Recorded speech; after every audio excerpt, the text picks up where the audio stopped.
Hello everyone, आप सभी का स्वागत है मेरे channel golden era fan fiction में। एंड मैं आप सभी के लिए the road that never ends का अगला पार्ट लेकर हाजिर हूँ। आई होप कि ये लास्ट पार्ट हो, और अगर नहीं हुआ तो इसका सिर्फ एक और पार्ट आएगा। तो चलिए, बिना किसी देरी के हम स्टार्ट करते हैं। लेकिन पिछले पार्ट में क्या हुआ था ये थोड़ा सा ध्यान लेते हैं। पिछले पार्ट्स में हमने देखा था कि चाइंग को काफ़ी सारी वेजिटेबल्स मिली थी और उसे एक सुंदर सा तालाब भी मिला था, और उन्होंने बहुत सारी वेजिटेबल्स इकट्ठी कर ली थी और वापस से कॉलोनी हाउस में आकर उन्हें ठीक करने लगे थे। यानी कि सब चीज़ सेव कर कर रखने लगे थे ताकि वो आगे फ्यूचर में उनके काम आ सके। तो गाइस, यहाँ पर ही हमने स्टोरी को छोड़ा था। जिस किसी ने भी अच्छे से इस स्टोरी को नहीं सुना है वो जाकर सुने, नहीं तो आप सभी को स्टोरी समझ में नहीं आएंगी। इनके 3 चैप्टर्स आ चुके हैं, ये चौथा है। तो आप सभी जाकर सुने, तभी आप सभी को समझ में आएगा। और आपको ये स्टोरी कैसी लगती है मुझे ज़रूर कमेंट करके बताइएगा, और लाइक सब्सक्राइब भी ज़रूर कीजिएगा। तो चलिए हम स्टार्ट करते हैं। उस रात सारा काम निपटा लेने के बाद वो सब ये फैसला करते हैं कि वो आज की रात आराम करेंगे, एंड देन फिर उस टनल को ढूंढने के लिए अगली सुबह जाएंगे। और सभी अपने अपने जगह पर आराम करने के लिए चले जाते हैं। अब हम सुबह का समय देखते हैं। सुबह की पहली किरण कॉलोनी हाउस की खिड़कियों से अंदर आ रही थी, लेकिन वो रोशनी काफ़ी ज़्यादा कमज़ोर लग रही थी। ऐसा लग रहा था जैसे उस टाउन का कर्ज उस पर भी असर कर रहा हो। बेहोशियान अपने बेड पर लेटा हुआ था। उसकी आंखें अभी भी बंद थी, लेकिन नींद उसे आ नहीं रही थी। रात की घटनाएं उसके दिमाग में घूम रही थी। वो क्रिएचर्स की हंसी, और वहीं लैन वंजी का किस और वो वॉइस। और आखिरी मैसेज, टनल में एक बॉय है, वो जानता है बाहर का रास्ता कहाँ है। ये सब वो बार बार सोच रहा था, लेकिन वो डर नहीं रहा था। विंग जानता था कि जो होगा वो उसका सामना कर सकता है, और वो ज़रूर करेगा। विंग बेड से उठा। उसने अपनी काली हुडी को ठीक किया। वो अब गंदी और फट चुकी थी। यानी कि विंग की हुडी काफ़ी ज़्यादा गंदी हो चुकी थी और कई जगहों से फट भी चुकी थी। कमरे में लैन वांगजी पहले से जगा हुआ था। लैन वांगजी खिड़की के पास खड़ा होकर बाहर देख रहा था। उसकी सफ़ेद शर्ट पर कीचड़ के दाग लगे हुए थे, लेकिन उसका चेहरा हमेशा की तरह शांत था। वांगची की तलवार बेचैन उसके बगल में ही रखी हुई थी, और वो अपना फ़ोन चेक कर रहा था, लेकिन उस फ़ोन में अभी भी नो सिग्नल था। लैन वांगजी, सुबह हो गई है, वी वुशियान ने धीरे से कहा। वो भी बेड से उठते हुए विंग की आवाज़ को सुनकर लैन वांगजी विंग की तरफ मुड़ा। उसकी आंखें वी वुशियान पर ही टिकी हुई थी, लेकिन उसकी आंखों में कुछ था। चिंता थी, लेकिन प्यार भी था। वांगची ने जवाब दिया, हाँ, अब प्लान बनाएंगे हम लोग। जिस पर विंग भी हाँ में सिर हिलाता है। वो दोनों कमरे से बाहर निकले। कॉलोनी हाउस की हॉल में वो दोनों गए, जहाँ जियांग चैंग और सिजुई पहले से ही मौजूद थे। विंग और वांगची ने देखा कि जियांग चैंग एक सोफे पर बैठा हुआ है, और उसने सोफे के सामने वाले टेबल पर एक मैप फैलाए रखा हुआ है। वो मैप काफ़ी ज़्यादा पुराना था, लेकिन मॉडर्न पेन से काफ़ी सारी उसमें मार्किंग की हुई थी। और चैंग के बगल में ही लैंस सिजुई बैठा हुआ था, जो अब भी ढेर सारी ड्राइंग्स बना रहा था। सिजुई की आंखें बंद थी, और वो ढेर सारी ड्राइंग्स बना रहा था, जैसे उस जंगल की, क्रिएचर्स की, टावर की और एक टनल की भी। तभी विंग और वांगची को एक आवाज़ सुनाई दी, तुम दोनों अभी भी जिंदा हो, देखकर अच्छा लगा। ये आवाज़ और किसी की नहीं बल्कि जियांग चैंग की थी। उसकी आवाज़ थोड़ी राहत भरी थी, लेकिन सख्त थी। उसने, यानी कि जियांग चैंग ने, एक पुरानी जीन्स और जैकेट पहने रखे थे। और उसके हाथ में फाइल रखी हुई थी। जियांग चैंग की बात को सुनकर विंग ने पूछा, आखिरकार तुम ऐसा क्यों बोल रहे हो? जिस पर सिजोई ने कहा, ये ऐसा इसलिए बोल रहा है क्योंकि यहाँ हर रात जान का खतरा होता है। वो क्रिएचर्स हर रात किसी न किसी को मार देते हैं, लेकिन तुम दोनों जिंदा हो, ये काफ़ी अच्छी बात है। कल रात उन क्रिएचर्स ने फिर से हमला किया था। मैं और चैंग तो बच गए थे, लेकिन हमें तुम दोनों की चिंता हो रही थी। हमने तुम दोनों को सुबह जाकर चेक भी किया था। तुम दोनों सो रहे थे, तो हमें काफ़ी खुशी हुई तुम दोनों जिंदा हो। जिस पर विंग ने भी हाँ में सिर हिलाया था। तभी सिजुई ने वांगजी और विंग को सोफे पर बैठने के लिए कहा और उनके सामने कॉफ़ी रख दी। विंग और वांगजी कॉफ़ी पीने लगे थे। तभी जियांग चैंग ने कहा, रात में जंगल में जाना एक बेवकूफ़ी है, लेकिन वॉइस ने तुमसे टनल की बात की थी ना विंग? जिस पर विंग ने हाँ में सिर हिलाया था। तभी जियांग चैंग ने कहा, मैंने उस टनल का पता लगा लिया है। वो एक पुरानी माइनर टनल है जो टाउन के बाहर है। इस पर विंग ने कहा, आखिरकार तुमने उसका पता कैसे लगाया? जिस पर चैंग ने कहा, मेरे पास यहाँ का मैप है। अच्छे से उसको 5-6 बार देखने के बाद मुझे पता चला कि टनल कहाँ हो सकता है, लेकिन ये सिर्फ मेरी राय है। मैं यकीन से नहीं कह सकता कि उस जगह पर ही टनल है। इस पर वांगजी बोलता है, क्या तुम मुझे वो मैप दिखा सकते हो? जिस पर चैंग उसकी तरफ मैप बढ़ा देता है। वांगजी अपने घुटनों पर आ जाता है और टेबल पर उस मैप को रखकर देखने लगता है और चैंग से पूछता है, कहाँ है वो टनल? और चैंग वांगजी के बराबर में बैठकर उसे दिखाने लगता है कि रास्ता कहाँ से है और कहाँ पर वो टनल हो सकती है। चारों की निगाहें उस मैप पर ही थी। तभी चैंग बोलता है, हम दिन में वहाँ पर जा सकते हैं, लेकिन एक बात अच्छे से समझ लो, वहाँ रिस्क है। रिस्क के बिना कुछ नहीं हो सकता। हम जहाँ पर भी जाएंगे हमारी जान को खतरा ही होगा। तो क्या बोलते हो? क्या तुम भी जाना चाहोगे? वो विंग और वांगजी की तरफ देखते हुए बोल रहा था। जिस पर वांगजी हाँ में सिर हिलाता है और विंग बोलता है, कोई सवाल ही पैदा नहीं होता कि मैं नहीं जाऊँगा, मैं ज़रूर जाऊँगा। ये कहकर विंग भी अपने घुटनों पर बैठता है और वो उस मैप की तरफ देखता है बहुत गौर से और धीरे धीरे अपनी उंगली को उस मैप की तरफ ले जाते हुए एक ट्री को पॉइंट करता है जो रेड कलर के मार्क से घिरा हुआ था। जिस पर चैंग बोलता है, क्या हुआ? और विंग जवाब देता है, ये वही ट्री है जहाँ जहाँ मैंने शायद उस बॉय को सपने में देखा था। और इस ट्री के बारे में मुझे वॉइस भी बोल रही थी। वो वॉइस मुझे बोल रही थी कि एक ट्री है ऐसे, तो शायद ये वही ट्री हो सकती है। वहाँ एक बॉय है, वो बाहर का रास्ता जानता है, शायद कोई पुराना रेजिडेंट। जिस पर चैंग ने कहा, क्या तुम्हें पूरा यकीन है कि ये वही पेड़ है? जिस पर विंग हाँ में सिर हिलाता है और बोलता है, इस मैप में मुझे बस यही जाना पहचाना लग रहा है जिसे मैंने देखा है। विंग की बातों को सुनकर सिजुई ने ऊपर की तरफ देखा, यानी कि अपना चेहरा ऊपर किया। उसकी आंखें बड़ी बड़ी थी और उसने कहा, मैंने भी आप लोगों को बताया था ना कि मैं भी वॉइस सुनता हूँ कभी कभी, और वो बॉय वो डरता है लेकिन वो अकेला है। जिस पर विंग ने सिजुई से पूछा, तो क्या तुम उसे महसूस कर पाते हो? इस पर सिजुई ने हाँ में सिर हिलाकर कहा, हाँ मैं उसे महसूस करता हूँ और मैंने काफ़ी बार उसे देखा भी है। जिस पर चैंग पूछता है, क्या वो तुम्हें कुछ बोलता है? इस पर सिजुई बोलता है, वो मुझे कुछ बोलता नहीं है, लेकिन अपनी तरफ आने का इशारा करता है। ऐसा शुरुआती दिनों में काफ़ी बार हुआ था, पर मैंने उस पर ध्यान नहीं दिया। मुझे लगा कि वो कोई ट्रैप है और मैं उसके बुलाने पर भी वहाँ नहीं गया था। जिस पर चैंग ने सिजुई के कंधे पर हाथ रखकर कहा, तुमने बिल्कुल ठीक किया, लेकिन तुमने बस एक गलती की, तुम्हें मुझे उस वक्त बताना चाहिए था।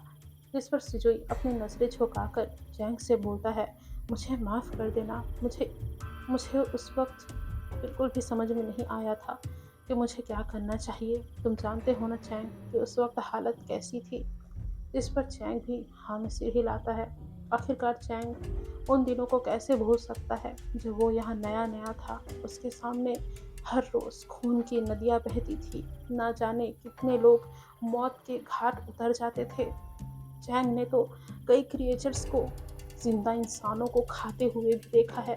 वो दर्दनाक चीखें, वो जख्म और वो खून चैंग कभी नहीं भूल सकता था, कभी भी नहीं।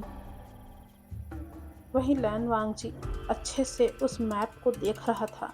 वो उस मैप को अपने दिमाग में बैठा रहा था और साथ ही प्लान भी बना रहा था। तभी वांगजी ने कहा, हम जाएंगे और हम ज़रूर जाएंगे। हम 4 लोग हैं, मैं और विंग, तुम और जियांग चैंग। बहुत हो गया यहाँ रहे। अब हमें पता लगाना ही होगा कि आखिरकार ये कौन सी दुनिया है और हम आखिर कहाँ फंस गए हैं। चैंग, मैं जानता हूँ जान का खतरा है, लेकिन यहाँ घुट घुट के मरने से अच्छा है कि हम बाहर जाकर पता लगाएं। अगर मौत लिखी ही है किस्मत में तो हम मरेंगे ही, चाहे हम बाहर जाएं या ना जाएं। इस पर चैंग भी बोलता है, तुम सही कह रहे हो। हमें कोशिश करनी ही होगी। क्या पता हमारी किस्मत हमारा साथ दे और हम यहाँ से निकल जाएं और अपने परिवार में वापस जा पाएं। इस पर सभी हामी सिर हिलाते हैं क्योंकि सब यहाँ अब रुकना नहीं चाहते थे। और सिजुई ने भी सिर हिलाते हुए बोला, ओके, मैं भी जाने के लिए तैयार हूँ, लेकिन दिन में ही जाएंगे और तैयार होकर पूरी तैयारी के साथ। जिस पर तीनों हामी सिर हिलाते हैं। अब वो सभी ब्रेकफास्ट करते हैं और सोचने लगते हैं कि वो क्या क्या चीज़ें अपने साथ लेकर जाएंगे। और अब धीरे धीरे वो तैयार होने लगते हैं। विवशान अपने लिए हथियार ढूंढ रहा था ताकि वो उन क्रिएचर्स को मार सके, लेकिन उसकी एनर्जी काफ़ी ज़्यादा लो लग रही थी। ऐसा लग रहा था जैसे विंग थका हुआ है। और वहीं वांगची, वो अपने बेचन को साफ कर रहा था और साथ ही एक बैकपैक में पानी और कुछ कैन फूड और साथ ही कुछ उबली हुई वेजिटेबल्स और एक टॉर्च भी उसने रखा था। साथ ही वांगजी विंग को भी देख रहा था और उसने विंग से कहा, विंग, ज़्यादा घबराओ नहीं, सब ठीक है। जिस पर विंग उसकी तरफ देखता है और बोलता है, हाँ वांगजी, मैं समझ रहा हूँ कि सब ठीक है, लेकिन मेरे पास भी तो कुछ हथियार होने चाहिए ना, ताकि मैं उनका सामना कर सकूँ। ये सुनकर वांगजी विंग के पास गया और उसने विंग के कंधे पर हाथ रखा और बोला, मैं हूँ ना। इस पर विंग ने मुस्कुराया, लेकिन उसकी आंखें काफ़ी ज़्यादा थकी हुई थी।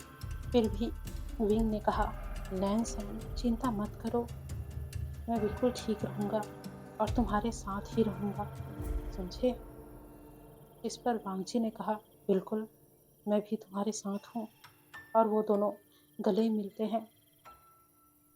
वो दोनों एक पल के लिए रुक गए थे वहाँ पर और लैन वांगजी ने धीरे से विवुशियान के हाथों को चूमा।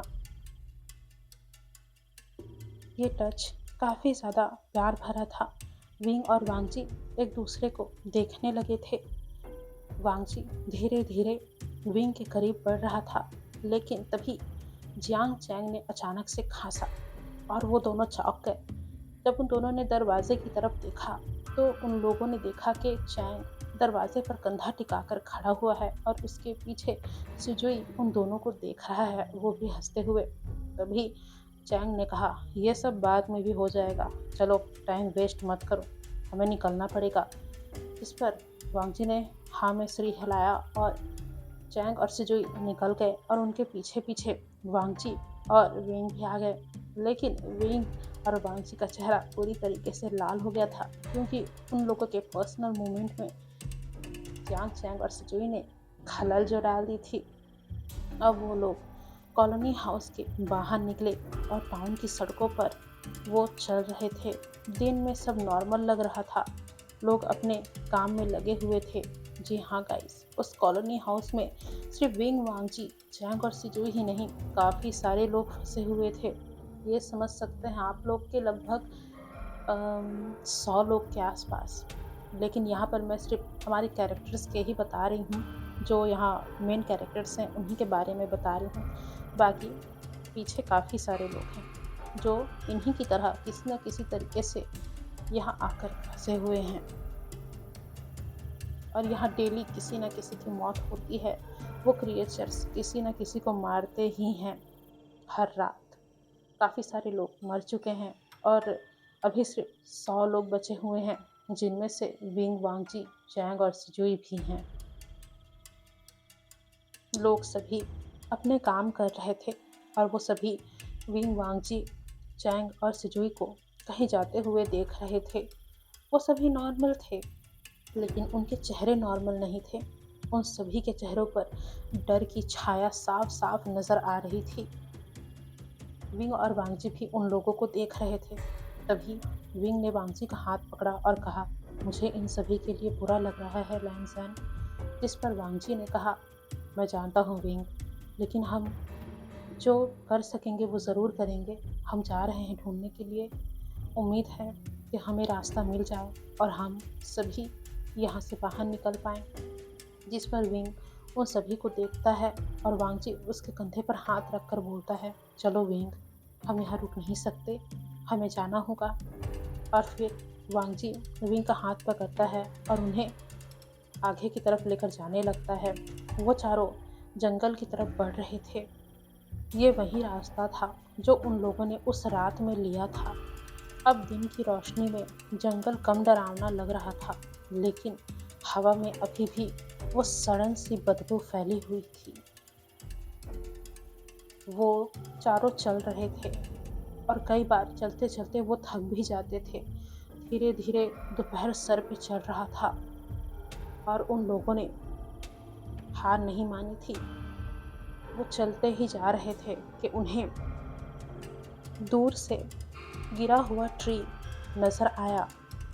वो बड़ा सा था, ऐसा लग रहा था जैसे सालों से वो वहीं पर उसी पोजीशन में हो। उन चारों ने एक दूसरे की तरफ देखा और विंग ने कहा, आखिरकार वो मिल गया। और चारों काफ़ी तेज़ रफ्तार से उस ट्री के पास गए। विंग ने उस ट्री पर हाथ रखने की कोशिश की, लेकिन चैंग ने उसका हाथ पकड़ लिया और कहा, बेवकूफ़ी मत करो विंग, सोच समझ कर ध्यान से किसी भी चीज़ को हाथ मत लगाओ, लेने के देने पड़ सकते हैं। इस पर विंग ने तुरंत ही अपना हाथ पीछे हटा लिया। अब वो सब इधर उधर घूम कर देख रहे थे और उन्हें उस ट्री के नीचे एक छोटा सा हॉल नज़र आया। ऐसा लग रहा था जैसे कोई टनल की वो एंट्री हो। जैसे ही चैंग ने ये देखा, उसने विंग को अपने पास बुलाया और बोला, ये देखो, क्या इसके बारे में तुम्हें कुछ पता है विंग? विंग ने जैसे ही उस टनल को देखा, उसने बोला, ये है, यही है वो। वॉइस ने मुझसे शायद इसी के बारे में कहा था। शायद शब्द सुनकर चैंग ने विंग से कहा, विंग, शायद का क्या मतलब है? क्या तुम्हें यकीन है कि ये वही है? जिस पर विंग ने परेशानी भरे आवाज़ में कहा, देखो चैंग, उसने मुझे एक टनल के बारे में कहा था, पर मैं यकीन के साथ नहीं कह सकता कि ये वही है। अब विंग, वांगजी, चैंग और सिजुई चारों के चारों परेशान थे कि आखिरकार क्या करें। वो सब सोच ही रहे थे कि अचानक से विंग को अजीब सा महसूस होने लगता है। वो अपना सिर पकड़ लेता है, उसे ऐसा लगता है जैसे उसका सिर फट जाएगा और विंग चिल्लाते हुए घुटनों में बैठ जाता है। ये देखकर वांगजी डर जाता है। वो विंग के पास आता है और चैंग और सिजुई भी विंग को पकड़ते हैं, लेकिन विंग बहुत ही ज़्यादा चीख रहा था। विंग के दिमाग में आवाज़ें गूंज रही थी, अंदर जाओ, अंदर जाओ, वो इंतजार कर रहा है। विंग को इस वक्त बहुत ही ज़्यादा असहनीय दर्द महसूस हो रहा था। वांगजी ने विंग को गले से लगा लिया था, लेकिन विंग से ये दर्द बर्दाश्त नहीं हो रहा था। वांगजी बहुत घबरा जाता है, जिस पर चैंग वांगजी के कंधे पर हाथ रखकर बोलता है, शायद वो कोई वॉइस सुन रहा हो, शांत हो जाओ। जिस पर वांगजी बोलता है, मैं कैसे शांत हो जाऊं, मुझे डर लग रहा है, मैं विंग को खोना नहीं चाहता। जिस पर चैंग बोलता है, उसे कुछ नहीं होगा, शांत रहो, शांत। और चैंग विंग के कंधों को पकड़ता है और बोलता है, विंग क्या हो रहा है तुम्हें? विंग हमें बताओ, विंग। और विंग चिल्लाते हुए बोलता है, वो मुझे कुछ बोल रहे हैं, वो मुझे कुछ बोल रहे हैं, लेकिन लेकिन मेरा सर बहुत फट रहा है। आह! तभी चैंग विंग के कंधों को कसकर पकड़ता है और बोलता है, हार मत मानो विंग, कोशिश करो। तुम्हारी एक कोशिश हमें इस दुनिया से आज़ाद कर सकती है, कोशिश करो। और विंग वाकई में बहुत कोशिश करता है। फिर कुछ समय के बाद विंग शांत होता है। उसकी हालत बहुत ज़्यादा बुरी हो गई थी, उसके नोज से ब्लीडिंग हो रही थी। वांग जी बहुत घबरा जाता है। वो विंग के सर को सहलाने लगता है। विंग गहरी गहरी सांस लेने लगता है। चैंग उसके नोज से आते हुए ब्लड को साफ करता है। सिजुई विंग को पानी पिलाता है और विंग वांग जी के सीने पर अपना सर रख के बैठा हुआ था। तभी चैंग पूछता है, क्या हुआ, सब ठीक है? इस पर विंग अपनी सांसों को संभालते हुए चैंग से कहता है, ये ये वही टनल है। वो वॉइस मुझे बोल रही थी कि हमें इसके अंदर जाना होगा, वो हमारा इंतज़ार कर रहा है। तभी चैंग कंफ्यूज होते हुए बोलता है, कौन हमारा इंतज़ार कर रहा है? जिस पर विंग बोलता है, मुझे नहीं पता, पर उन्होंने यही कहा। और साथ ही मैं कुछ देख भी पा रहा था, कुछ अजीब सा, लेकिन वो अंधेरे में था तो मुझे कुछ नज़र ठीक से नहीं आया। बस यही नज़र आया कि एक काली सी परछाई थी, बहुत बड़ी, और वहाँ ढेर सारे लोग भी थे, लेकिन उन सभी लोगों के धड़ में सिर नहीं थे, यानी कि वो बिना सिर का शरीर था। और और और क्या विंग? वांगजी पूछता है। तभी विंग बोलता है, और मैंने वहाँ हम दोनों को भी देखा, लेंस है, और वहाँ चैंग और सिजुई भी थे, लेकिन हम सब नॉर्मल नहीं लग रहे थे। ऐसा लग रहा था जैसे हम किसी के वश में हैं। ये कहकर विंग ने वांगजी को कसकर गले लगा लिया था। वांगजी विंग के पीठ को सहलाने लगा था और वो बोल रहा था, घबराओ मत, सब ठीक होगा। जिस पर चैंग बोलता है, काश वाकई सब कुछ ठीक हो। जिस पर सिजुई बोलता है, आप क्या कहना चाहते हैं? जिस पर चैंग बोलता है, जो भी विंग ने देखा वो अच्छा भी हो सकता है और बुरा भी। हम कह नहीं सकते कि यह हमारे लिए एक गुड न्यूज़ है या बैड न्यूज़, हमें आगे बढ़कर ही पता चलेगा। जिस पर विंग कहता है, हमें आगे बढ़ना ही होगा, हमें जाना ही होगा, नहीं तो हम यहाँ से नहीं निकल पाएंगे, हमें चलना होगा। जिस पर चैंग बोलता है, हाँ हम जाएंगे, हम यहाँ तक आ गए हैं तो सवाल ही पैदा नहीं होता कि हम वापस जाएं। हमें आगे बढ़ना होगा, चाहे कुछ भी हो जाए। जिस पर विंग, वांगजी, सिजुई और चैंग तीनों अपने हाथों को आगे करते हैं और बोलते हैं, हम चारों एक साथ रहेंगे और एक दूसरे को बचाने की पूरी कोशिश करेंगे। ऐसा कहकर वो लोग टॉस करते हैं, जैसे अपने हाथों को उछालते हैं ना, बिल्कुल वैसे ही चारों एक दूसरे को चेयर अप कर रहे थे। और फिर वांगजी विंग से पूछता है, क्या तुम ठीक हो, क्या तुम अंदर जा पाओगे? तो विंग बोलता है, हाँ मैं चला जाऊँगा, लेकिन तुम मेरे साथ रहना।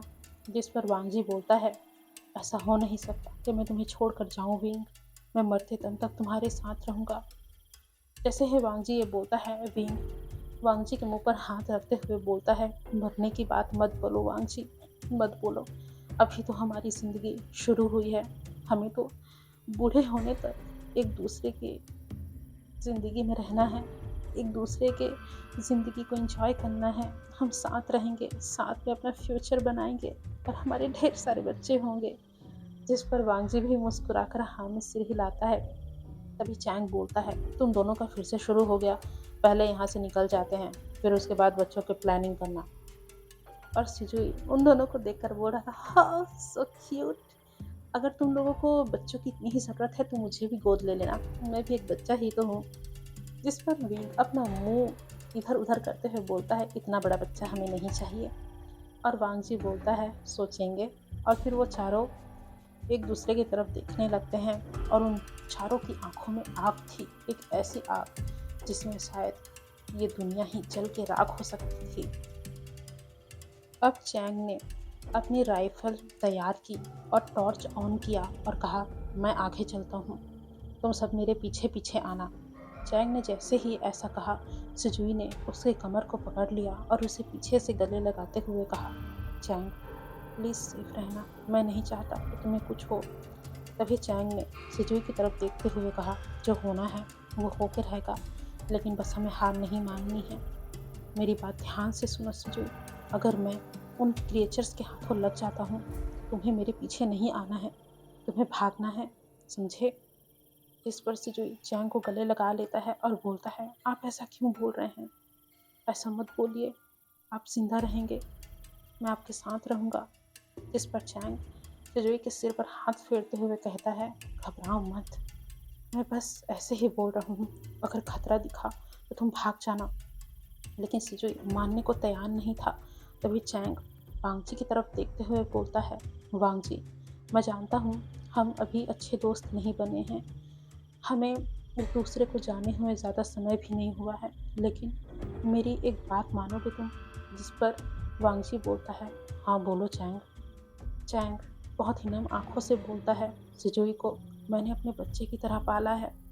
मैं जानता हूँ कि ये कहना मुश्किल है, लेकिन मैं कहना चाहता हूँ कि अगर मुझे कुछ हो जाता है तो तुम सिजुई को बचा लेना, उसे अपने साथ रखना, ये बहुत मासूम है। मैंने हमेशा इसका ख्याल रखा है, इसका ध्यान रखा है, और मैं नहीं चाहूँगा कि इसे कुछ हो। तो अगर मैं नहीं रहता हूँ तो इसे अपने पास रख लेना दोस्त, और इसे भी सही सलामत इस दुनिया से ले जाना। जिस पर वांगजी बोलता है, चैंग चिंता मत करो, तुम सही सलामत रहोगे, तुम घबराओ मत, हम चारों निकलेंगे यहाँ से, हम सब निकलेंगे। इस पर चैंग बोलता है, वक्त पर किसी का जोर नहीं है वांगजी, प्लीज़। ये सुनकर वांगजी बोलता है, ठीक है, मैं सिजुई का ध्यान रखूँगा, मैं तुमसे वादा करता हूँ। इस दुनिया में अगर हम रुके तो भी मैं सिजुई का ध्यान रखूँगा, और अगर हम अपनी असली दुनिया में पहुँच गए तो वहाँ पर भी मैं सिजुई का ध्यान रखूँगा, एक पिता की तरह मैं वादा करता हूँ। ये सुनकर चैंग को अपने सीने में एक शांति महसूस हुई और उसने अपनी आंखें झुकाकर वांगजी को शुक्रिया कहा, और वहीं सिजुई वो रोने लगा था क्योंकि वो चैंग को खोना नहीं चाहता था। चैंग ने किसी तरीके से सिजुई को संभाला और उसे डांटते हुए बोला, क्या यही मैंने तुम्हें सिखाया है कि बच्चों की तरह रो दो? तुम अब एक बच्चे नहीं हो, समझे, जो रो रहे हो। विंग तुम्हारे बारे में क्या सोचेगा, देखो वो तुम्हें कैसे देख रहा है। इस पर सिजुई विंग की तरफ देखता है और बोलता है, वो मेरे बारे में कुछ नहीं सोच रहा है, मैं आपके बारे में सोच रहा हूँ, आप बहुत बुरे हो। ये कहकर सिजुई रोने लगता है और चैंग अपनी आहें भरते हुए उसे चुप कराता है। विंग और वांगजी उन्हें देख रहे थे, वो देख पा रहे थे कि कितना स्ट्रॉन्ग बॉन्ड है सिजुई और चैंग के बीच में। वांगजी मन ही मन बोलता है, मैं तुम दोनों को कुछ नहीं होने दूंगा, तुम दोनों एक परिवार हो, जैसे मैं और विंग हैं। हम चारों यहाँ से ज़रूर निकलेंगे, हम एक दूसरे को प्रोटेक्ट करेंगे और सब सही होगा। और वहीं विंग, वो समझ पा रहा था कि वांगजी क्या सोच रहा है, और विंग भी ठान लेता है कि वो भी ज़रूर सबकी मदद करेगा और यहाँ से ज़रूर निकलेंगे वो चारों। अब चैंग बोलता है कि हमें अब चलना चाहिए, और चैंग पहले उस टनल के अंदर घुसता है और फिर एक एक करके सभी उसके पीछे आते हैं। टनल पूरी तरीके से अंधेरे में भरा हुआ था। वहाँ वो लोग देखते हैं कि वहाँ दीवारें हैं, और वो दीवारें गीली हैं और मिट्टी की हैं, जैसे कोई पुरानी माइन हो। हवा ठंडी और भारी थी वहाँ पर, वह सांस लेना काफ़ी ज़्यादा मुश्किल था। रैन वांगजी ने भी वुशियान का हाथ कसकर पकड़ रखा था और बार बार विंग की तरफ देखकर कह रहा था, सावधान रहना, समझे। और विंग भी हमें सिर हिलाता जा रहा था। वो लोग आगे बढ़ रहे थे। उस टनल में आगे बढ़ते हुए उन्हें एक छोटा सा चैम्बर दिखा। वो लोग डरते हुए उस चैम्बर में पहुंचे। वहाँ एक पुरानी रेल ट्रैक्स थी, बिल्कुल जंग लगी हुई, बेकार, और उससे बहुत अजीब सी स्मेल भी आ रही थी। चारों ने अपने नाकों को ढक लिया था, क्योंकि उनसे ये स्मेल सहन ही नहीं हो रही थी। वो लोग इस स्मेल को सहन नहीं कर पा रहे थे कि तभी उन लोगों को अजीब सी आवाज़ें सुनाई दी।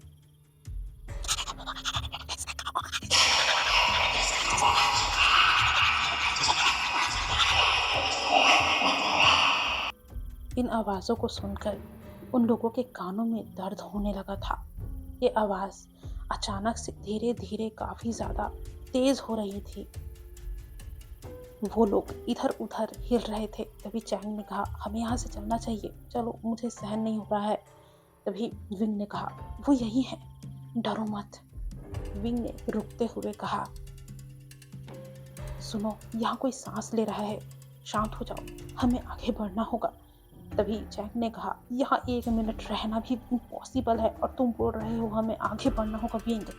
इस पर विंग बोलता है, शांत हो जाओ चैंग, हमें आगे बढ़ना होगा, मैं महसूस कर पा रहा हूँ कि वो यहीं पर ही है। विंग के कहने पर चैंग और बाकी सब धीरे धीरे आगे बढ़ते हैं और टॉर्च की रोशनी वो लोग सीधा रखते हैं, ताकि अगर कोई चीज़ आए तो वो लोग देख सके। वो लोग आगे बढ़ रहे थे कि तभी उन्हें टॉर्च की रोशनी में एक फिगर नजर आता है। ये देखकर चारों के चारों काफ़ी ज़्यादा डर जाते हैं। विंग तो वांगजी से चिपक जाता है और वहीं सुजुई वो एकदम हड़बड़ाकर सीधा चैंग के कंधे पर चढ़ते हुए बोलता है, अरे मोरी मैया, क्या देख लिया रे। ये कहकर वो सीधा अपना सिर चैंग की मुंडी में घुसा देता है, जिससे चैंग को काफ़ी चोट लगती है, यानी कि ठक से दोनों के सिर आपस में टकराए थे और चारों के चारों अपनी फटी फटी आंखों से उस इंसान को, यानी कि उस बॉय को देख रहे थे। वो बच्चा, यानी कि वो बॉय मतलब बच्चा नहीं था, ठीक ठाक ही था, लड़का था। वो एक कोने में छुपा हुआ था, उसके कपड़े फटे हुए थे, उसका चेहरा पीला पड़ा हुआ था और जैसे ही इन चारों ने उसको देखकर रिएक्शन किया, वो बेचारा भी डर गया था और एक कोने में सिकुड़ कर बोलता है, कौन हो तुम लोग, कौन हो। वो काफ़ी ज़्यादा काँपती आवाज़ में पूछ रहा था। तभी वांगची ने विंग को आगे धकेलते हुए बोला कि तुम बच्चों के मामले में अच्छे हो, जाओ बात करो। और विंग ने वांगची की तरफ देखते हुए बोला, अभी से ये हाल है, क्या पति बनोगे तुम मेरे, हर मामले में मुझे ही आगे करते हो, मर गया तो। इस पर वांगची बोलता है, ऐसे कैसे मर जाओगे, मेरे लिए खाना भी बनाकर तुमने अभी मुझे नहीं खिलाया है, नहीं मरने दूंगा तुम्हें, जाओ देखो उस बच्चे को। और विंग चिढ़ते हुए आगे बढ़कर कहता है, इतना कमीना है ये, आगे चलकर मुझे ऐसे ही टॉर्चर करेगा, लगता है सोच समझ के इससे शादी करना पड़ेगा मुझे। ये सोचते हुए विंग धीरे धीरे आगे बढ़ता है और फिर वो नीचे बैठकर बोलता है, हम मदद करने आए हैं, हमें वॉइस आया था, यानी कि वॉइसेस ने हमें भेजा है, तुम बाहर का रास्ता जानते हो, बोलो, घबराओ नहीं, मैं तुम्हारे साथ कुछ भी गलत नहीं करूँगा, मुझ पर यकीन करो बच्चे। ये सुनकर जो लड़का था, मैं बता ही देती हूँ, वो लड़का और कोई नहीं वैन निंग था, उसका नाम वैन निंग है। तो वो जो वैन निंग जैसा, मैं वैन निंग ही बोलूँगी उस लड़के को, ओके।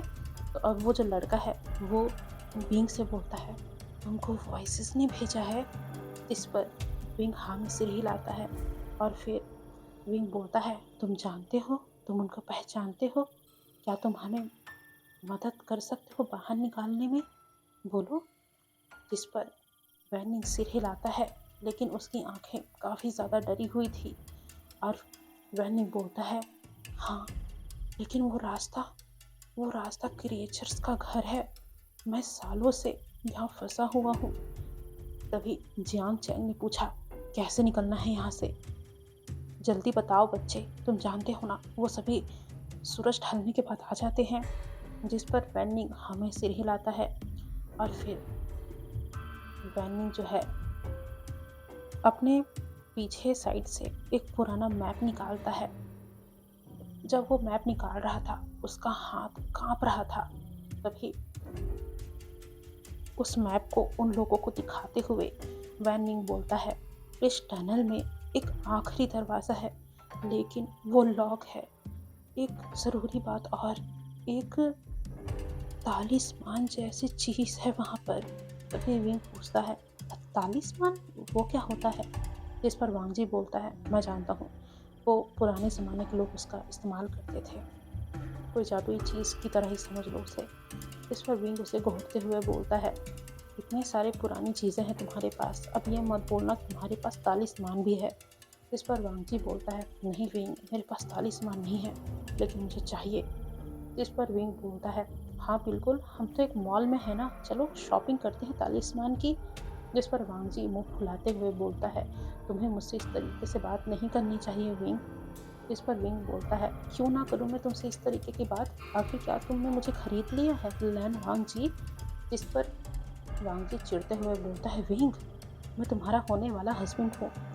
और फिर विंग चिढ़ते हुए बोलता है, हुए नहीं हो, लगता है अब तो मुझे सोचना ही पड़ेगा कि तुम्हें हस्बैंड बनाना है या नहीं। इस पर वांगजी गुस्से में विंग की तरफ बढ़ता है, लेकिन जब तक वांगजी विंग की तरफ पहुंचता, चैंग उन दोनों के बीच में खड़े हो जाता है और उन दोनों को घूरते हुए बोलता है, तुम दोनों को शर्म है या नहीं। लगता है बिल्कुल भी शर्म नहीं है, इस वक्त हमारी जान हमारे हलक में अटकी हुई है और तुम दोनों को मियाँ बीवी का गेम खेलना है। तुम दोनों वापस कॉलोनी हाउस जाओ और वही रंगरलिया मनाओ, यहाँ क्यों आए हो।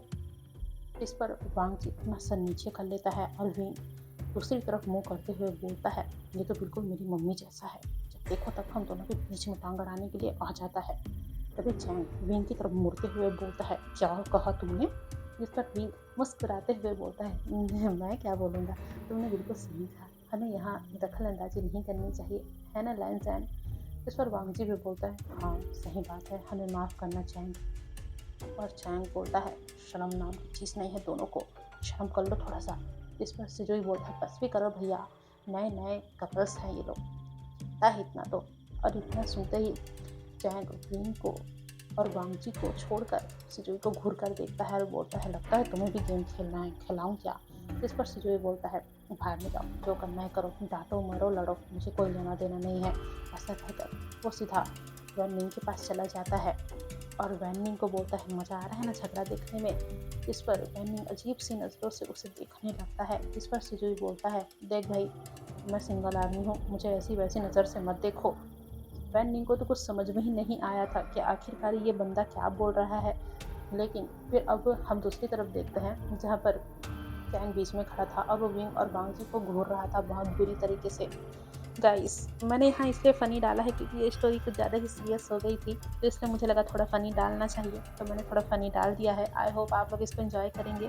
तो चलिए आगे बढ़ते हैं। जैसे ही वो लोग ये सब कर रहे थे, तभी अचानक से टनल में एक कंपन हुआ, यानी कि वो टनल हिलने लगा था। ऐसा लगा था जैसे कोई बहुत ही बड़ी चीज़ वहाँ आ रही हो। ये देखकर लैंस जो चिल्लाया और बोला, क्रिएचर्स, दिन में भी। लेकिन वो क्रिएचर्स नहीं थे, बल्कि टनल की दीवार से कुछ निकल रहा था, जैसे घोस्ट या स्पिरिट। बिल्कुल सफ़ेद थी उनकी स्किन, एकदम सफ़ेद। वो हाइट में अच्छी खासी लंबी थी, बिल्कुल स्पिरिट की तरह, और वो हवा में उड़ भी रही थी। ये देखकर चारों के सिट्टी पिट्टी गुल हो गई थी। विंग ने वांगजी को पकड़ा और चैंग ने सिजुई को। तभी वैनिंग ने अपना सिर निकाला और कहा, तुम दोनों का तो हो गया, मुझे भी कोई पकड़ लो। और फिर विंग ने वैनिंग का हाथ पकड़ा और उसे अपनी तरफ खिसका लिया। ये देखकर वांगजी की बहुत बुरी वाली जल गई थी, वांगजी उसे घूरने लगा था। तभी विंग ने कहा, घूरो मत, मुझे बच्चा है, उसे बचाएंगे तभी यहाँ से बाहर निकलेंगे, समझे हस्बैंड जी। जिस पर वांगजी ने अपनी नज़रें दूसरी तरफ कर ली थी और मन में सोचा था, इसको मैं बाद में बताऊंगा। चारों के चारों काफ़ी ज़्यादा डरे हुए थे। उनके सामने कुछ ऐसी चीज़ें थी जो शायद उन लोगों ने सोची नहीं थी। वो इंसान नहीं थे, ना ही क्रिएचर्स थे, बल्कि वो स्पिरिट्स थी जो उन गुफाओं के दीवारों से अंदर आ रही थी। वो काफ़ी बड़ी और शक्तिशाली लग रही थी। तभी सभी ने अपने अपने पोजीशन ले लिए और अपने अपने हथियार बाहर निकाल लिए। विंग, जो अपने साथ काफ़ी मोटा और तगड़ा डंडा लेके आया था, उसने वो निकाल लिया। और वहीं वांगजी, उसने अपनी तलवार निकाल ली। और सिजुई और जियांग चैंग ने अपनी राइफल रेडी कर ली। और वहीं वैन, उसने आओ देखा न ताओ, उसने वहाँ पर रखे हुए पत्थर उठा लिए। अब विंग, वो उछलते उछलते आगे आया और उसने एक स्पिरिट को मारने की कोशिश की, लेकिन उस स्पिरिट ने विंग को डंडे से पकड़ा और गोल गोल घुमाकर विंग को साइड में फेंक दिया। विंग सीधा मुंह के बल जाकर गीली मिट्टी पे गिरा था, जिससे उसका मुंह पूरी तरीके से कीचड़ में सन गया था। यह देखकर वांग जी दौड़ा और उसने अपने तलवार से उस भूत पर अटैक करने की कोशिश की, लेकिन वांग जी की तलवार उस स्पिरिट्स को छू नहीं पाई और उस स्पिरिट ने जोर का धक्का वांग जी को दिया, जिससे वांग जी काफी दूर जाके गिरा और उसके कमर में चोट आ गई थी। वांग जी को इस वक्त अपना पूरा खानदान याद आ गया था, क्योंकि उसकी कमर में बहुत जोर की लगी थी। यह देखकर चैंग और सिजुई ने अपने गले की घूंट नीचे उतारी और उस स्पिरिट की तरफ राइफल चलाने की कोशिश की, लेकिन इससे पहले कि उनकी राइफल चलती, उस भूत ने यानी कि उस स्पिरिट ने उन दोनों की राइफल को छीन कर उन दोनों को भी जोर का धक्का दिया और चैंग और सिजोई एक दूसरे के ऊपर जा गिरे थे। अब बचा वैन निंग ने इधर उधर न देखते हुए सीधा उस भूत के फेस पर पत्थर मारा और वो पत्थर सीधा उस भूत के नाक पे जाकर लगा था और उस भूत का आधा मुंह चिपटा हो गया था, यानी कि चपटा गया था। यह देखकर विंग ने थम्स अप दिखाते हुए कहा, बहुत अच्छे वैनिंग, अगर तुमने फिर से एक ऐसा निशाना लगाया ना तो मैं तुम्हें अडॉप्ट कर लूंगा। ये सुनकर वांगची अपना कमर पकड़कर थोड़ा अपना चेहरा ऊपर निकालता है और बोलता है, मैंने तुम्हें परमिशन नहीं दिया है विंग कि तुम इसे अडॉप्ट करो, मैं इसके खिलाफ हूँ। जिस पर विंग आइज रोल करते हुए वांगजी को देखता है और बोलता है, तुम खिलाफ क्यों हो? तुम जब बच्चे अडॉप्ट कर सकते हो तो मैं क्यों नहीं कर सकता? क्या मेरी कोई मर्जी नहीं है? क्या सिर्फ तुम्हारी ही मर्जी चलेगी वांगजी द ग्रेट? ये कहकर विंग इधर उधर ना देखते हुए सीधा वैनिंग को देखने लगा था। अब विंग की ये बात सुनकर वांगजी एकदम सन्न रह गया था और वो ये भी समझ गया था कि विंग उसे सुना रहा है, क्योंकि सिजुई के बारे में बात करते वक्त उसने उससे पूछा नहीं था, यानी कि जब चैंग वांगजी को कस्में वादे दे रहा था सिजुई के ध्यान रखने के लिए, तो वांगजी ने विंग से पूछा नहीं था, जिस बात पर विंग नाराज था। अब जो सिजुई है वो सोचता है, क्या ये दोनों मेरे लिए लड़ रहे हैं? जिस पर चैंग उसके सिर पर टकली मारते हुए बोलता है, हाँ पागल, ये लोग तेरे लिए ही लड़ रहे हैं। तब सिजुई खुश होते हुए बोलता है, वाह कितनी अच्छी फैमिली है ना, मेरे लिए अभी से इतनी पॉजिटिव है। जब सच में ये लोग मुझे अडॉप्ट कर लेंगे तब तो मैं माला माल हो जाऊंगा। क्यों, क्या बात है? जिस पर जो चैंग है वो उसको आइज रोल करते हुए देखता है और बोलता है, अभी से ही इनका बेड़ा गर्क हुआ पड़ा है।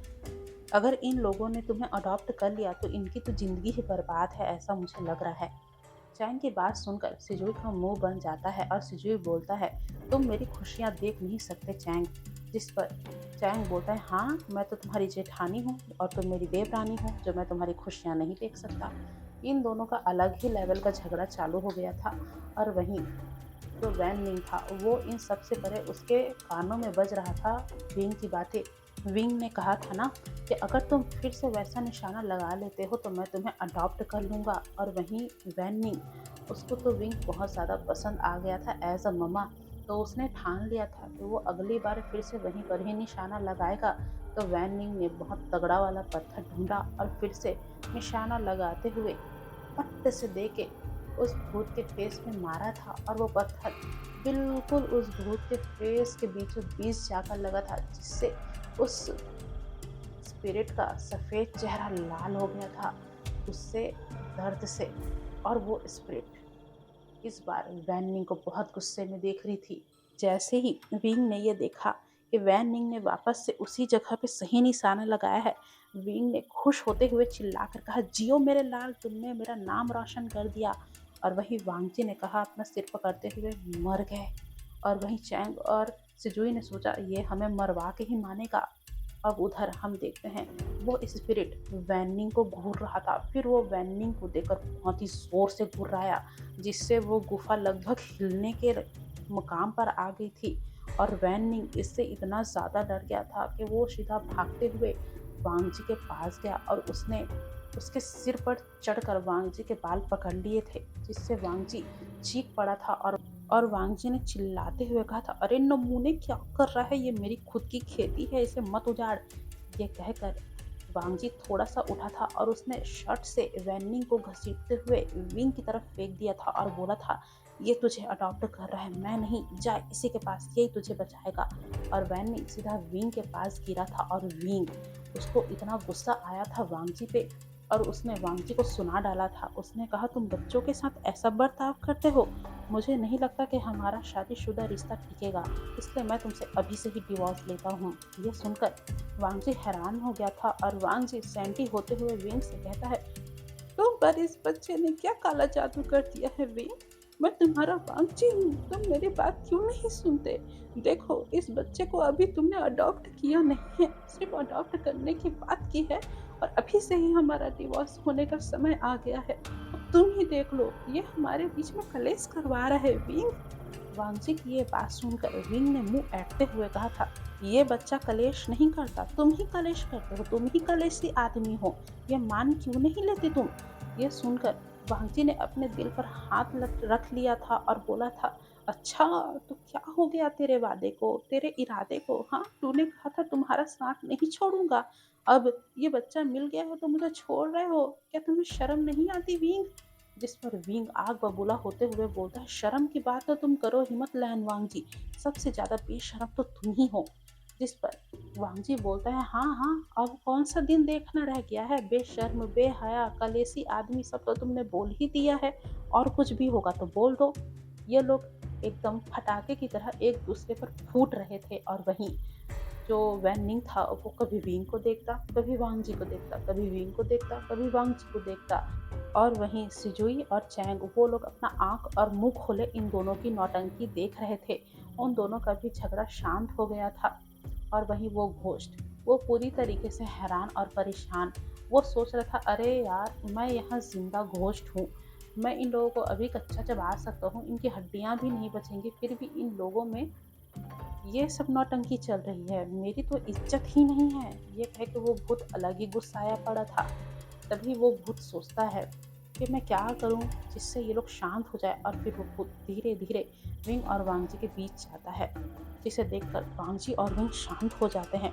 तभी वो जो भूत है वो विंग की तरफ एक बॉटल बढ़ाता है, तो वांगजी चिल्लाते हुए बोलता है, खबरदार जो मेरे बंदे को छुआ तो। जिस पर वो स्पिरिट वांगजी की तरफ देखकर बोलता है, शांत रहो, मैं कुछ नहीं कर रहा हूँ। और फिर वो विंग की तरफ झुककर बैठ जाता है और विंग डर से वैन निंग को जकड़ लेता है। पर वो स्पिरिट बोलता है, डरो मत, डरो मत, ये लो पानी, पहले अपना चेहरा धो लो। जिससे विंग उस पानी को देखता है और बोलता है, क्या मैं तुम पर भरोसा कर सकता हूँ? जिस पर वो भूत यानी कि वो स्पिरिट बोलता है, हाँ हाँ, बिल्कुल तुम कर सकते हो, ये नॉर्मल पानी है। और फिर विंग वो बॉटल ले लेता है और साइड में जाकर अपना मुंह धोता है और फिर वापस आकर बैठकर वो बॉटल उस स्पिरिट को दे देता है और बोलता है, थैंक यू। और वो स्पिरिट भी मुस्कुराता है और फिर वो खड़ा हो जाता है। और अब फिर से विंग और बांजी लड़ने ही वाली थे कि वो स्पिरिट बोलता है, रुक जाओ। और फिर विंग और वांगजी उस स्पिरिट की तरफ देख के बोलते हैं, आखिरकार तुम हमें रोक क्यों रहे हो? तो फिर वो स्पिरिट बोलता है, देखो, ये जगह लड़ने के लिए अच्छी नहीं है, यहाँ तुम लोग किसी काम से आए हो तो तुम्हें वो काम करना चाहिए ना। जिस पर विंग और वांगजी एक दूसरे को देखते हैं और उस स्पिरिट को देखकर बोलते हैं कि तुम हमारे मामले में दखल अंदाजी मत करो। ऐसा कहकर फिर से विंग और वांगजी लड़ने के लिए बैठ गए थे। और अब चैंग को आया तगड़ा वाला गुस्सा। चैंग उठा और उसने चिल्लाते हुए कहा, बेशर्मो, क्या तुम दोनों को थोड़ी सी भी शर्म नहीं है? हम कहाँ फंसे हुए हैं, हम किस हालत में हैं और हमारे सामने क्या चीज़ है, ये देखते हुए भी तुम दोनों आपस में मियाँ बीवी का झगड़ा कर रहे हो। तुम दोनों बेशर्मो, चुप हो जाओ, नहीं तो मैं अभी तुम लोगों की ज़बान खींच लूँगा। ये सुनकर यानी कि ये बात वांगजी ने सुनी और वो सीधा चैंग के पास गया और उसका कॉलर पकड़ते हुए बोला, क्या कहा तूने मेरे विंग के बारे में? तू उसका जबान खींचेगा, जरा खींच के तो दिखा। इस बात पर चैंग भी गुस्सा हो गया और उसने भी वांगजी का कॉलर पकड़ा और उसने बोला, हाँ, विंग का तो खींचूंगा खींचूंगा, लेकिन उससे पहले तेरा खींचूंगा। ऐसे कहकर वांगजी और विंग में तना तनी चल गया था। और अब विंग, सिजुई, वैन निंग और वो घोस्ट उन दोनों को अलग करने में लगे हुए थे, लेकिन वो घोस्ट कुछ कर ही नहीं पा रहा था। वो घोस्ट अलग से ही परेशान था। ये तीनों यानी कि ये सब उनको छुड़ाने की कोशिश कर रहे थे कि तभी अचानक से एक तेज गुर्राहट की आवाज़ आई। ये काफ़ी ज़्यादा भयानक थी। वो जो स्पिरिट खड़ा था वो भी इस गुर्राहट को सुनने के बाद काफ़ी ज़्यादा डर और सहम गया था। तो तभी वो स्पिरिट बोलता है, तुम लोग मरो यहाँ, मैं तो जा रहा हूँ। ऐसे कहकर वो स्पिरिट गायब हो गया था। और हम देखते हैं कि धीरे धीरे वो गुफा हिल रही थी, यानी कि कंपन हो रहा था और वो रुक रही थी, हिल रही थी।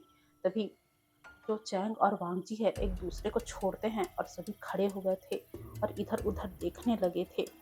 वो लोग इधर उधर देख ही रहे थे कि वो लोग देखते हैं सामने की दीवार से, यानी कि उस गुफा की दीवार से एक अजीब तरीके का स्पिरिट निकल के आ रहा है। वो भी वाइट कलर का ही था, लेकिन वो थोड़ा अजीब था, यानी कि उस स्पिरिट के सीने के पास कुछ रेड रेड कलर का चीज़ था जो बंद चालू हो रहा था, यानी कि जैसे लाइट्स होती है जो ऑन और ऑफ होती है, बिल्कुल वैसे ही हो रहा था। और वो उस स्पिरिट के हार्ट के पास था। वो मतलब बंद चालू हो रहा था जैसे बिजली होती है ना, बिल्कुल वैसे ही। अब उन पांचों की फिर से सिट्टी बिट्टी गुल हो गई थी और जो वैनिंग था वो विंग को छोड़ के वांगची के पास भाग गया था और उसने कसकर वांगची के पैरों को पकड़ लिया था। ये देखकर विंग चिढ़ते हुए बोला था, पलटू कहीं का, और वो भी भागकर विंग के मतलब वांगची के पास चला गया था। और वांगची ने एक स्मोक के साथ विंग को देखते हुए कहा था, अजी कहाँ जाइएगा, लौट के तो आप हमारे पास ही आएंगे, मान लिया ना।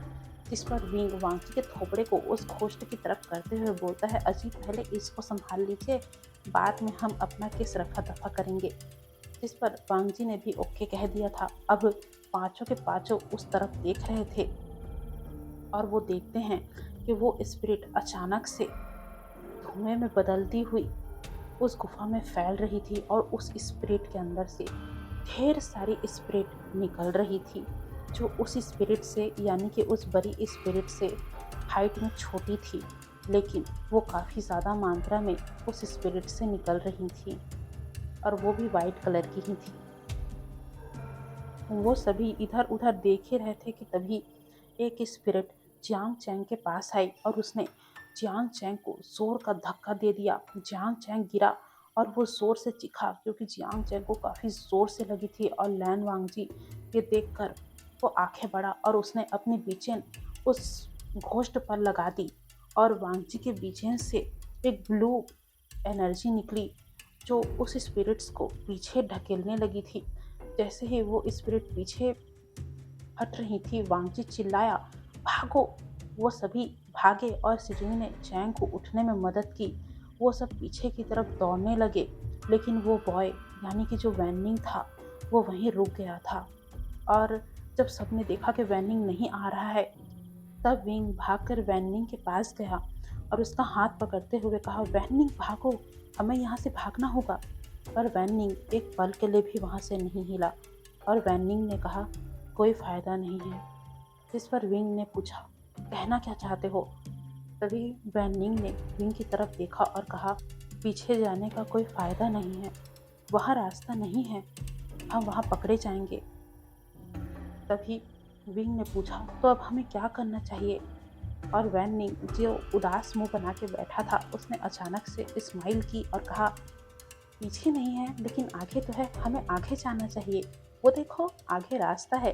ये कहकर वैन निंग ने अपनी उंगली से रास्ते की तरफ दिखाया। ये देखकर तो विंग का मुंह ही खुल गया था और वहीं सिजुई वो चिढ़ गया था। वो वैन निंग के पास आया और उसे एक थप्पड़ मारते हुए बोला, यानी कि सिर पे मारा था। उसने बोला, नौटंकी बच्चे, अगर ये पहले बता देता तो तेरा क्या जाता। यह कहकर उसने सीधा वैन निंग का हाथ पकड़ा और फिर जो वांगजी था उसने स्पिरिट्स को रोकने के लिए अपने बीचन का इस्तेमाल किया, जिससे काफ़ी ज़्यादा तेज़ मात्रा में ब्लू रोशनी निकल रही थी और उस रोशनी के कारण वो सभी स्पिरिट पीछे हट रहे थे।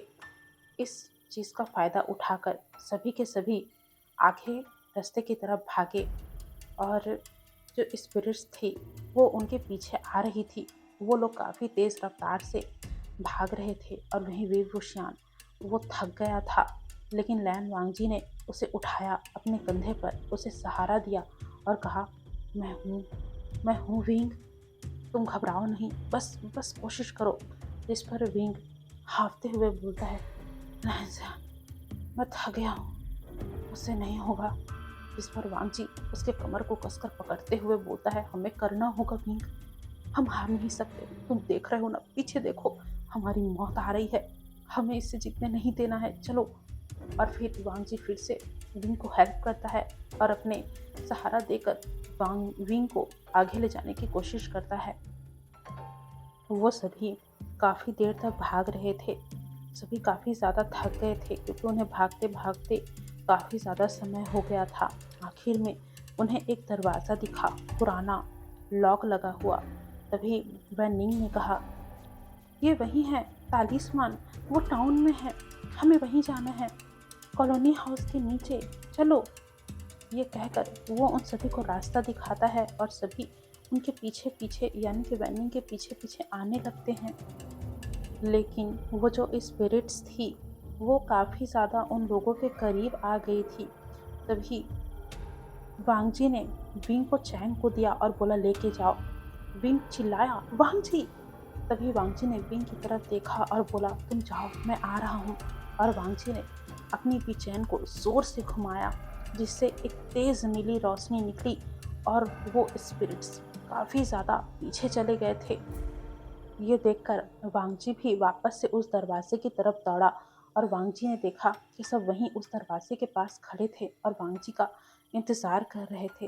ये देखकर वांग जी के दिल में एक अपनापन सा दौड़ गया और उसने सबको पकड़ा और उस दरवाजे से बाहर निकाला और वांग जी ने उस दरवाजे को बंद कर दिया। जैसे ही वांग जी उस दरवाजे को बंद कर रहा था, उन स्पिरिट्स ने दूसरी तरफ से उस दरवाजे को पकड़ लिया था और वो उसे खींच रहे थे।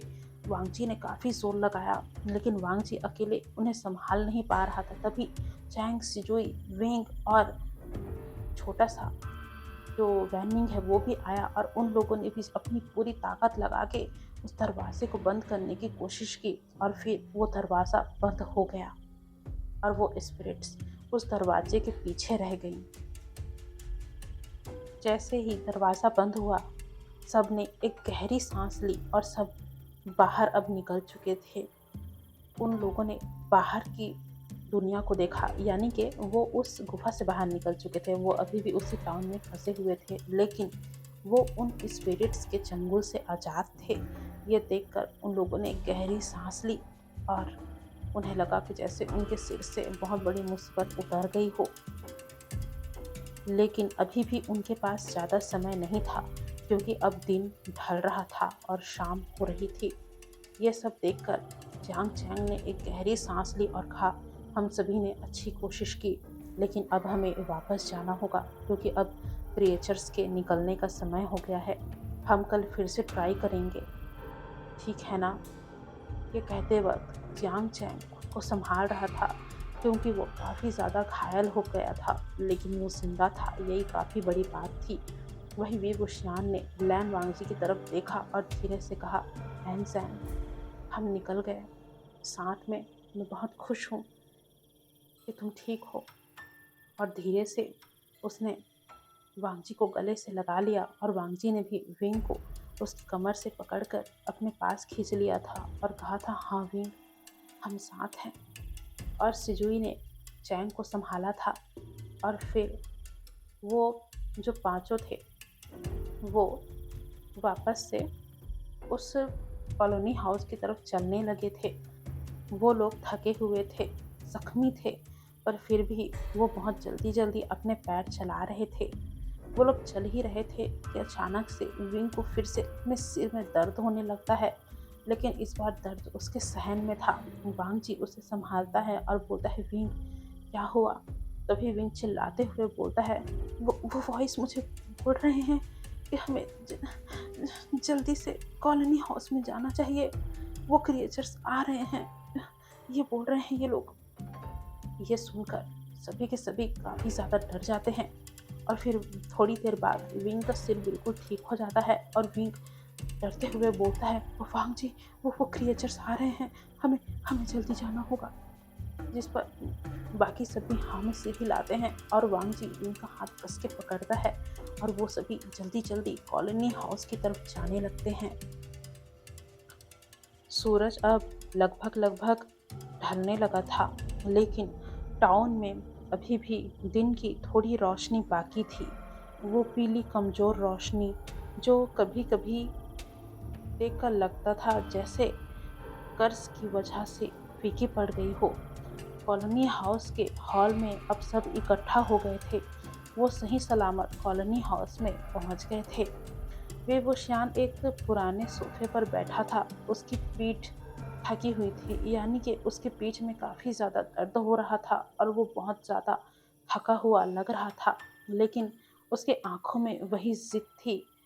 उसने अपनी हुडी उतार दी और वो यानी कि हुडी के बाद उसने सिर्फ एक ब्लैक शर्ट पहनी हुई थी जो अब पूरी तरीके से पसीने में चिपक गई थी। वहीं लैन वांगजी उसके बगल में खड़ा हुआ था। उसके हाथ में अभी भी बेचैन थी।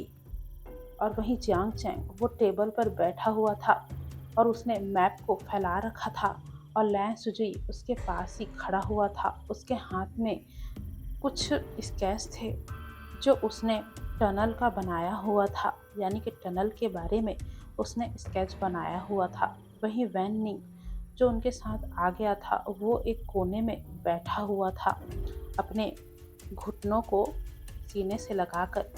वो अभी भी काफ़ी ज़्यादा डरा हुआ था। उसके कपड़े काफ़ी जगह से फटे हुए थे और उसका चेहरा इतना पीला पड़ा हुआ था कि उसे देखकर लगता था जैसे सालों से उसने सूरज की रोशनी नहीं देखी हो। ये सब चल ही रहा था कि तभी जियांग चैंग की आवाज़ सबको सुनाई दी। तो अब क्या? जियांग चैंग ने सख्त आवाज़ में पूछा। उसकी आंखें मैप पर ही टिकी हुई थी। टनल में 2 दरवाज़ा लॉक है और उसे ओपन करने के लिए एक तालिस्मान चाहिए। तुम्हें पता है वो कहाँ है? वैन निंग ने धीरे से सिर हिलाया।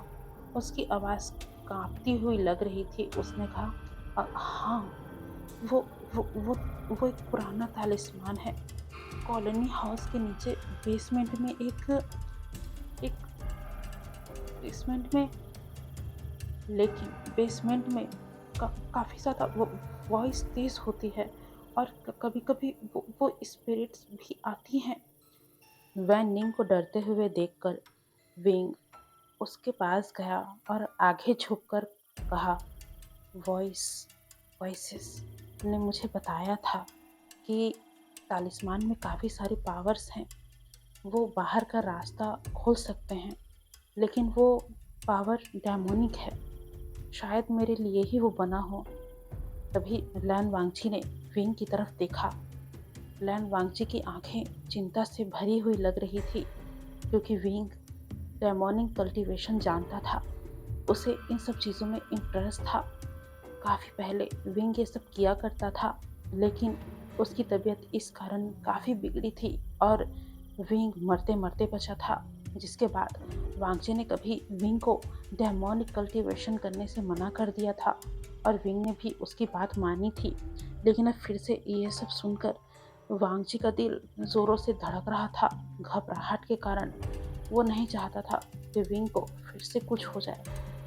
वो विंग को खोना नहीं चाहता था। तभी वांगची चिंता से बोलता है, तुम अकेले नहीं जाओगे, हम सब साथ जाएंगे।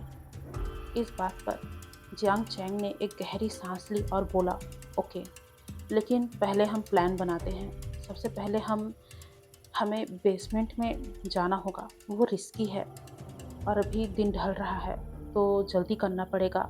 मैं और सिजुई बाहर गार्ड करेंगे तुम लोगों को और तुम तीनों, वांगजी, विंग और वैनिंग, तुम तीनों अंदर जाओगे। इस पर लैन सिजुई ने सिर हिलाया, लेकिन सिजुई की आंखें काफ़ी ज़्यादा डरी हुई लग रही थी और सिजुई ने डरते हुए कहा, मैं भी वॉइसेस सुनता हूँ। अगर कुछ हुआ तो मैं चिल्लाऊंगा, तो फिर तुम लोग समझ जाना कि खतरा है और वहाँ से निकल जाना। इस पर वे वो शियान ने और वैनिंग ने हाँ में सिर हिलाया और विंग ने फिर वैनिंग के सिर पर यानी कि उसके बालों पर हाथ फेरा और बोला, तुम अच्छे लड़के हो, तुम डरना मत, ठीक है। जिस पर वैनिंग ने भी हाँ में सिर हिलाया। वहीं वांगजी विंग और वैनिंग को देखकर हल्का सा मुस्कुरा रहा था, क्योंकि वो देख पा रहा था कि वैनिंग और विंग के बीच में एक अलग सा ही बॉन्ड बन गया है। अब वे सभी तैयार हुए और लैन वांगजी ने बैग पैक रेडी किया। उसने उसमें टॉर्च, पानी और कुछ रस्सी डाली और वहीं विंग ने उसने अपनी थोड़ी-सी डेमोनिक कल्टीवेशन की प्रैक्टिस की हल्की-सी और उसके पास एक बाँसुरी थी और ये उसने वांगजी से छुपा कर रखा था। उसने उसका नाम चैनचिंग रखा था।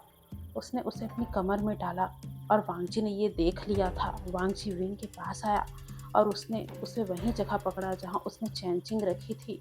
ये देखकर विंग के माथे पर पसीना आ गया। तभी वांगजी ने विंग से कहा, तुमने मुझसे छुपाया क्यों? इस पर विंग ने कहा, मैं छुपाना नहीं चाहता था वांगजी, पर मुझे लगा कि मुझे ये छोड़ना नहीं चाहिए। हालांकि मैं रुक गया था, लेकिन मैं कोशिश तो कर सकता हूँ ना संभालने की। जिस पर वांगजी काफ़ी नाराज़ लग रहा था और उसने वांगजी के विंग के चेहरे को पकड़ते हुए वांगजी ने कहा, तुम समझते क्यों नहीं? डेमोनिक कल्टीवेशन तुम्हारे लिए एक खतरा है। तुम मरते मरते बचे हो। मैं दोबारा तुम्हें उस हालत में नहीं देखना चाहता। तुम्हारी हालत कितनी बुरी हो गई थी, क्या तुम्हें याद नहीं है? जिस पर विंग अपनी नज़रें नीचे कर लेता है और बोलता है, उसमें मेरी गलती थी। मैंने कुछ ज़्यादा ही उसका इस्तेमाल कर लिया था, लेकिन अब मैं आराम से करूँगा, मुझ पर यकीन रखो। तभी वांगजी ने चैनचिंग की तरफ देखते हुए पूछा, ये तुम्हें कहाँ से मिला? जिस पर विंग ने कहा, ये मेरे पास बहुत पहले से थी और मैं इसी के साथ प्रैक्टिस किया करता था, लेकिन मैंने तुम्हें बताया नहीं था वांगजी। मैंने बस रख लिया था, मुझे लगा समय आने पर तुम्हें बता दूंगा। ये कहकर विंग ने अपना चेहरा नीचे कर लिया था और वांगजी काफ़ी ज़्यादा नाराज़ होकर उसने अपना चेहरा फेर लिया था। पर विंग ने वांगजी का चेहरा अपनी तरफ किया और उसके चेहरे को अपने काफ़ी पास लाते हुए कहा, तुम मुझ पर यकीन करो, सब ठीक होगा। तभी विंग ने यानी कि वांगजी ने विंग का हाथ हटाते हुए कहा, कैसे यकीन करूं? क्या तुम ये वादा कर सकते हो कि तुम्हारे साथ वो नहीं होगा जो पहले हुआ था? क्या तुम मुझे ये तसल्ली दिला सकते हो कि दोबारा मैं तुम्हें उस मरती हुई हालत में ना देखूं? तुम्हें पता है उस वक्त तुम्हें उस हालत में देखकर मेरी क्या हालत हुई थी? वो तुम पर कब्जा करने की कोशिश कर रही थी विंग। तुम समझ रहे हो? अगर वो पूरी चीज़ें तुम पर कब्जा पा लेती तो मेरा क्या होता? तुम्हारी फैमिली का क्या होता? क्या तुमने कभी ये सोचा है? ये कहकर वांगजी के आंखों से आंसू गिरने लगे थे और विंग वो भी समझ गया था कि उसने बहुत बड़ी गलती कर दी थी। दरअसल उस वक्त विंग बहुत ज़्यादा मन चला हुआ करता था।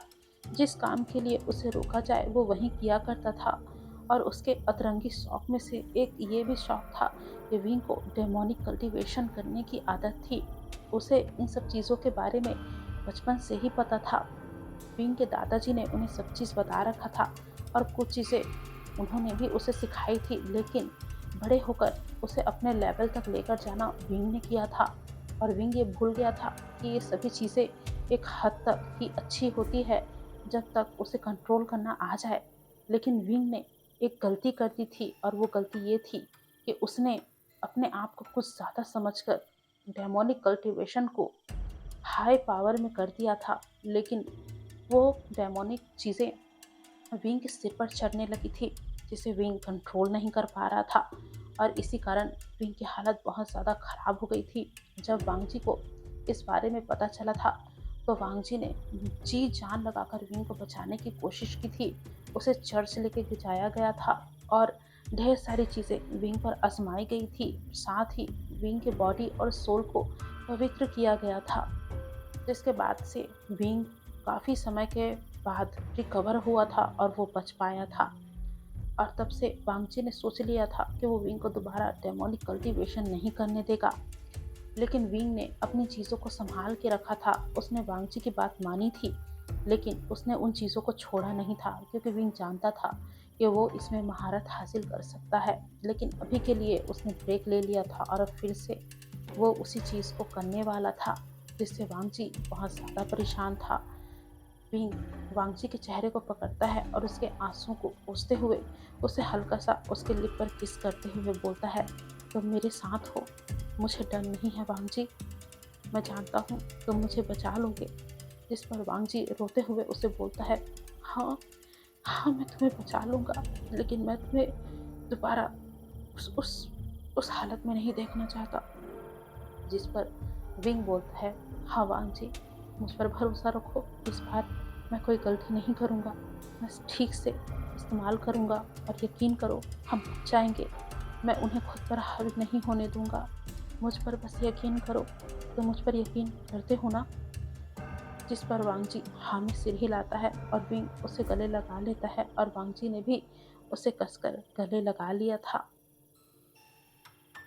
विंग ने मन ही मन में ये ठान लिया था, चाहे अब कुछ भी हो जाए उसे ये करना ही होगा, क्योंकि विंग ही इन चीज़ों को कंट्रोल कर सकता है। ये विंग अच्छे से जानता था, क्योंकि यहाँ रहकर विंग ने उन सभी डेमोनिक चीज़ों को फील किया था जो यहाँ पर है, और विंग समझ गया था कि उसे किस तरीके से हैंडल करना है। लेकिन उसने ये बात वांगजी को नहीं बताई थी, और वो उसे बताने वाला भी नहीं था, क्योंकि वो जानता है कि अगर विंग ने वांगजी को ये सारी चीज़ें बता दी तो वांगजी उसे कुछ भी नहीं करने देगा और वो सब बहुत बुरी तरीके से बाद में फंस जाएंगे। इसलिए विंग ने सिर्फ इतना ही बताया था कि वो डेमोनिक कल्टीवेशन का इस्तेमाल करेगा, लेकिन विंग ने ये नहीं बताया था कि जिस डेमोनिक कल्टीवेशन का वो प्रैक्टिस किया करता था उससे भी ज़्यादा डार्क और हाई लेवल की चीज़ें उसे यहाँ महसूस हो रही हैं। अगर विंग ने ये बता दिया तो वांगजी उसे करने देगा? बिल्कुल भी नहीं। इसी कारण विंग ने उसे कुछ भी नहीं बताया था। तो गाइस, आज के लिए बस इतना ही। वैसे तो मुझे लगा था शायद ये एक पार्ट में ख़त्म ही हो जाएगा, पर ये ख़त्म नहीं हुआ। तो ये है इसका फोर्थ या फिर थर्ड, आई डोंट नो, मुझे याद नहीं, शायद फोर्थ है। तो ये फोर्थ पार्ट है। देन इसके बाद मैं इसका 5 पार्ट लेके आऊँगी। देन मुझे नहीं पता कि 5 में ख़त्म होगा या नहीं होगा। 5 में हो गया तो ठीक है, नहीं तो इसका लास्ट शायद 6 में आ जाएगा। क्योंकि गाइज़ मैं लॉन्ग अभी नहीं कर पा रही हूँ, 1 घंटे का ही मैं कैसे कर रही हूँ ये मैं जानती हूँ। ये बिकॉज़ मेरे घर में मेहमान हैं और ऊपर से काम भी चल रहा है, और शायद कुछ समय के बाद मेरे घर में भी काम स्टार्ट हो जाएगा, ऐसे आसार मुझे नज़र आ रहे हैं। तब और भी ज़्यादा मुश्किल होगा मेरे लिए, पर मैं मैनेज कर रही हूँ। तो मैं कोशिश करूँगी लाती रहूँ। तो फ़िलहाल अभी आप लोग इसे एन्जॉय कीजिए। मिलते हैं इसके अगले पार्ट में। आई होप कि अगले पार्ट में ये ख़त्म हो जाए, और नहीं होगा तो देखते हैं, उसके अगले पार्ट में मैं तो ख़त्म कर ही दूँगी। और हाँ, गाइस, आप लोग प्लीज़ मुझे जो है ना कमेंट करके बताइए कि आप लोगों को ये कैसा लग रहा है। आप लोगों के कमेंट्स को देखने के बाद मुझे बहुत ज़्यादा खुशी महसूस होती है। मुझे पता चलता है भाई मेरी ऑडियंस को ये स्टोरी पसंद आ रही है कि नहीं आ रही है। तो मुझे ज़रूर से कमेंट करके बताइएगा और अपनी राय दीजिएगा। स्टोरी को लाइक कीजिएगा एंड सब्सक्राइब भी कीजिएगा। तो हम मिलते हैं इसके अगले पार्ट में। आई होप आप सभी एंजॉय करेंगे एंड मज़े में होंगे। तो चलिए मिलते हैं हम इसके अगले पार्ट में। बाय गाइस, सभी अपना ध्यान रखें एंड हैप्पी रहें।